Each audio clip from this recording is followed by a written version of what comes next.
What's going on, everybody? It's Bobby from Bobby's Big Board, and today I've got 5 players you need to be buying in your Dynasty leagues before their value absolutely takes off. Whether it's a post-draft dip, a murky depth chart, or just people sleeping, these are the guys I'm targeting. Let's get right into it.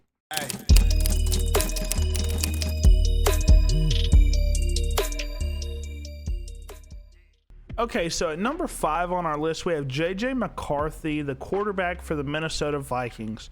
So first off, he's a fairly interesting player, right? So he's got the good size at 6'3", 220 pounds. He was a first-round pick, a top 10 pick in the 2024 NFL Draft. Had some solid production at Michigan, although they were a run-heavy offense. Thought he was a great athlete. Thought he didn't make really any bad decisions with the football. Thought he had a pretty solid arm as well. Now, add on top of that, he didn't play at all for his rookie season just because he had a knee injury of some kind that needed surgery. So they kind of put him on the back burner for a season. And now he is the presumed starter for the 2025 season. First thing I want to note is Kevin O'Connell is a QB guru. Okay, guys? He made Sam Darnold a borderline MVP candidate if he didn't fall apart towards the end of the season. So there's that.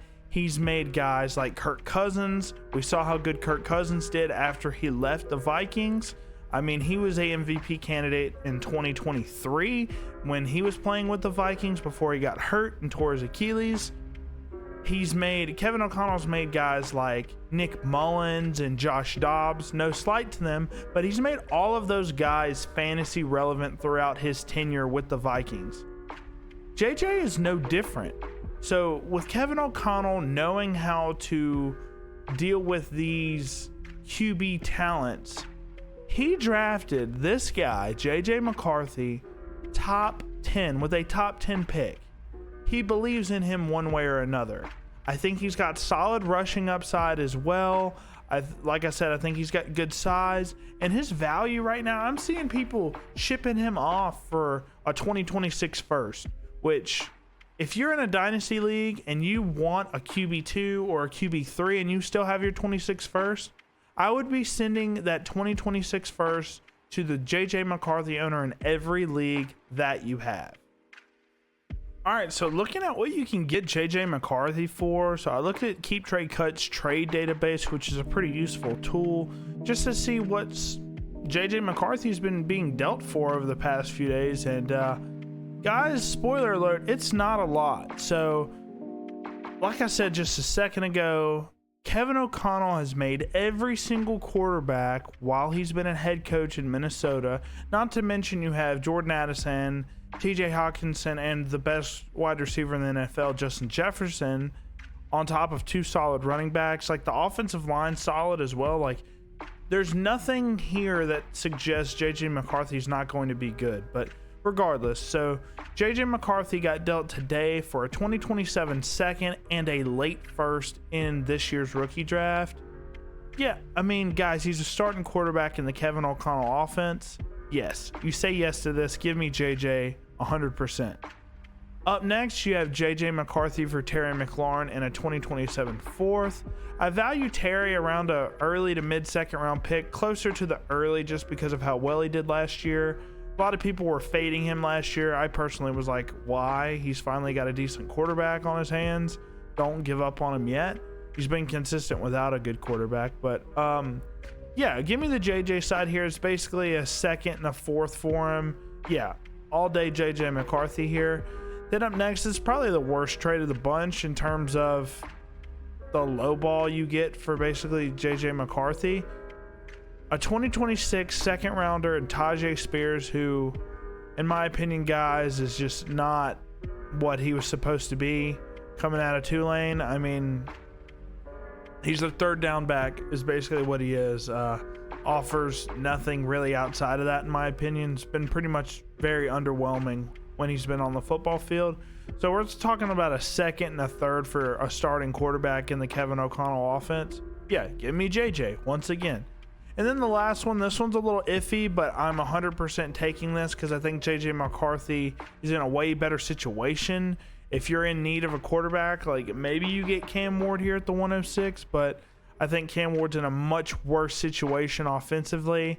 And with JJ having Kevin O'Connell again, like I think his upside's much more compared to what Cam Ward's working with over in Tennessee. So all in all, smash all of these for JJ McCarthy. Like I said, if you can get JJ McCarthy for a 2026 first in any of your leagues, if you are QB needy, you absolutely have to smash that. All right, this guy's been one of my buy lows the entire season. It's Tyreek Hill for the Dolphins. I mean, look at his dynasty value. Look where it's at. I mean, it's in the dirt right now. For what? Every single receiver in that offense outside of Jonnu Smith was horrible last year just because the offense fell apart. Tua got hurt, so you basically had Skylar Thompson and Brett Hundley, who just are not starting caliber quarterbacks that couldn't run the offense. Don't care what you say, they couldn't run the offense. They had to run a condensed version that went underneath to Devon A-Chain and Jonnu Smith. Basically, like, they couldn't do anything with him.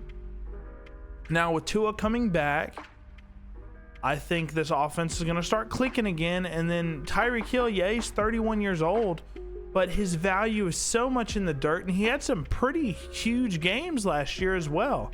It's not like he was playing hurt a lot of the year as well. So it's like, guys, do we forget who the Cheetah is? I mean, have we forgotten that? Like, he's one of, if not the best deep threat in the NFL right now, even at his age.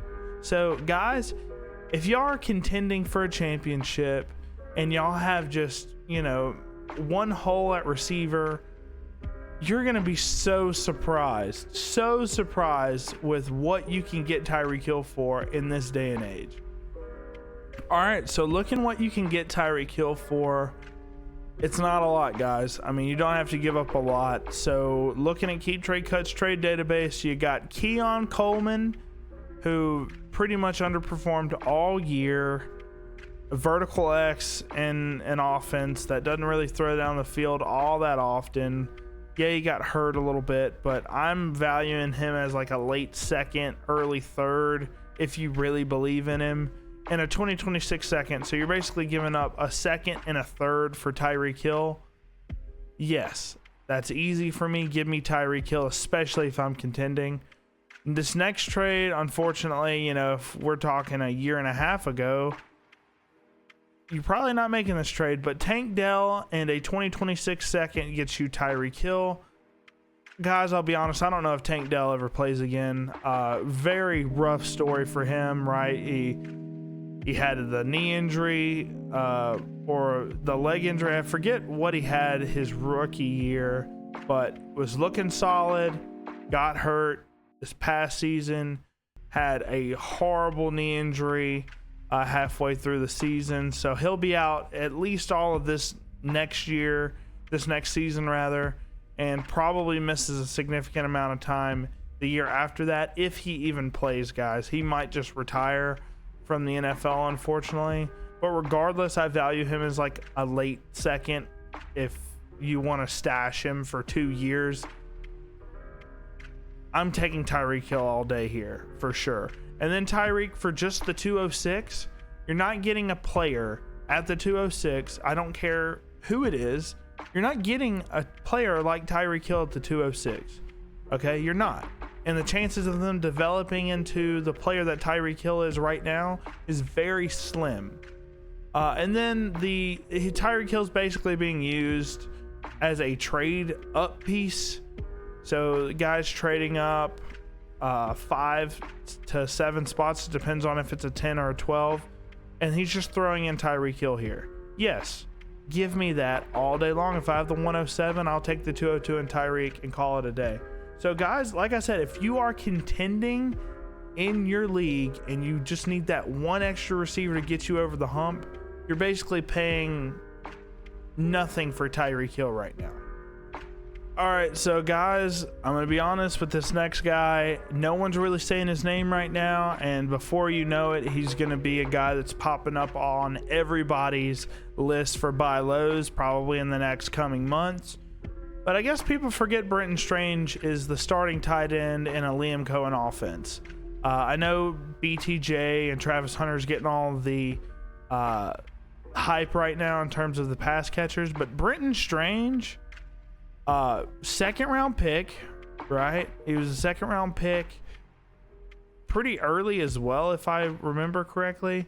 So second round pick, solid size, great weight, 24 years old.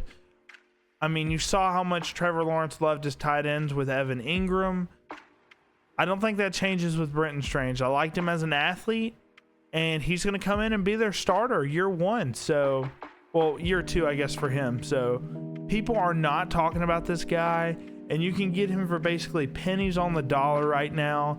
And if the player that owns him doesn't know what they have, you're getting him at a absolute discount right now. So if you trust the Liam Cohen offense to deliver like he did with Cade Otton last year, then you absolutely need to be going out and shipping some offers to the Brenton Strange owner in any of your dynasty leagues. So like I said, you can get him for pennies on the dollar, right? So what Brenton Strange has been going for here lately, you're looking at the 210 in this year's rookie draft, which you're not going to find a tight end that's starting at that range, and this isn't a tight end premium as well. So give me Brenton Strange for the 210 all day. Brenton Strange for 2026 thirds. That's not even close for me. Yeah, it's not a tight end premium, but like I said, he's going to be a starting tight end in a Liam Cohen offense, and he's not even a bad player as well. He played solid down the stretch with the Jaguars last year while Evan Ingram was out. Okay, up next, we have a tight end plus league. So tight ends are even more valuable in this type of league. Chris Godwin, who's another name that could have made this list, he just missed it. Chris Godwin is going for Brenton Strange and Woody Marks, who is a guy that I think is very underrated right now. If I had to guess, he'd be probably on a top 5 list for underrated rookies. He's going to be the third down back for the Texans right away, and he can take over for Joe Mixon if he fades down the stretch like he did last season. So love the athlete that is Woody Marks. I'm taking the Brenton Strange side here, obviously. And then Brenton Strange for a 2026 third. I know this is a tight end premium league. I didn't show that part just because there wouldn't have been much room left. Yes, give me Brenton Strange for a third. Overall, guys, if you can get Brenton Strange for a late second, early third, somewhere in there, or a player that's equivalent of that value, absolutely smash that. You're going to be too late once the season arrives and he's getting, pretty ample targets for a tight end. All right, up next, it's Christian McCaffrey for the 49ers. Had a very rough season last year, right? He started, people were drafting him 101 in fantasy drafts, redrafts, right? And never ended up playing until late in the season. And when he did, he got hurt again. So rough go at it for Christian McCaffrey last season. And if you look at his dynasty value, guys, I mean, like I said, it's in the dirt. It's in the dirt compared to what it was just a year ago. And I'm just saying, guys, I know everybody's like, he's injury prone. We've known that from the start. He was injury prone in Carolina. We knew this already. We knew this. But yet, here we are. He's coming off of a RB68 season where he barely played 2 games. It got hurt again. But he's coming off in 2023, one of the better RB1 seasons we've seen in recent years. I mean, he's scoring every single game, basically. They didn't bring in anybody to replace him, really. They brought in Jordan James, who I love as a prospect. He was my RB3 pre-draft. They didn't spend significant capital on him. I think he was a 5th or a 6th round pick. I think he was a 5th. Regardless, Christian McCaffrey is the clear workhorse here, and they're going to run him into the ground next year, whether he's healthy or not. I know reports have said he's fully healthy, ready to go next year, which is good. That means we are good to go. And I will say the 49ers were not playoff contenders late in the season when Christian McCaffrey came back. So that little minor injury, I think they basically put him on the back burner and said, hey, we're going to use you next season. you're not coming back for the rest of the year. I think they treated that as more of a precautionary injury than something that actually ended his season. So I will say that. So expect Christian McCaffrey to come out of the gate swinging here next season, and you can get him for a very big discount right now if you're trying to trade for him. All right, so looking at what you can get for Christian McCaffrey right now, or in terms getting for him, in terms of a trade package to get him, you got the 108 in this year's rookie draft for Christian McCaffrey and Cooper Kupp. I will say Cooper Kupp is probably going to have some big time games next year until he gets hurt. Cooper Kupp is not like Christian McCaffrey, where Christian McCaffrey can put together full seasons. Cooper Kupp hasn't done that since his Triple Crown year, which was multiple years ago at this point. He can't stay healthy. His hamstrings are cooked. But you can expect 2 or 3 big-time games out of him next season with Sam Darnold throwing him the rock probably. So, yes, the 108, especially if you're contending, you're not getting this value out of the 108 at all. So, yes, give me the Christian McCaffrey side. Christian McCaffrey for a late first-round pick in this year's rookie draft. Give me Christian McCaffrey. You're not getting a running back with this amount of upside. And I will say in terms of outlook, I do think Christian McCaffrey has 2 or 3 years left in him, as long as he doesn't get another big-time injury, right? So, yeah, I think Christian McCaffrey for a late first is very fair, especially if you're contending. Up next, we have Chuba Hubbard for Christian McCaffrey straight up. It's an interesting one because Chuba Hubbard is on a long-term deal, at least for the next 2 years. And we just found out that Jonathan Brooks is on the PUP list, so that means he's not playing at all. So you basically have Chuba, Rico Dowdle, and Trevor Etienne in that running back room. I think Chuba is the workhorse in that offense, and then you give Rico and Trevor Etienne some carries down the stretch maybe. But still, give me Christian McCaffrey here. He's shown that he's been a RB1 finish twice. We're basically getting upside here. I would rather have Christian McCaffrey here. And then Chris Olave, a guy that could have made my sell high video. I think that's just a little on the nose, guys, just because his value is already in the dirt as it is. Probably late to sell high on Chris Olave. So at this point, with his price, I'd probably keep him because you're not getting a first for him anymore. But regardless, I am getting Christian McCaffrey for a guy that I think is worth a early to mid second. Yes, give me Christian McCaffrey all day. I think he is in the better offense where they're going to utilize him even better. So all in all of these trades are good for him. If you can send an early second in this year's rookie draft or something equivalent to that, I think that's an absolute smash for Christian McCaffrey. Okay, and up next, this isn't it's not in any particular order per se, but I think Tua Tagovailoa is up there in terms of buy low candidates right now. He is basically tanked in value significantly over the past season since he got hurt again. He's had some concussion issues over the past few years. But guys, I mean, he's 27 years old. He's still saying he's going to play for a significant amount of time. I think he's finally gotten it into his head that he cannot lead with his head anymore. I think it's finally got into his head to where he can't do that anymore. On top of that, when he came back from injury, he was cooking. He was cooking when he came back from injury.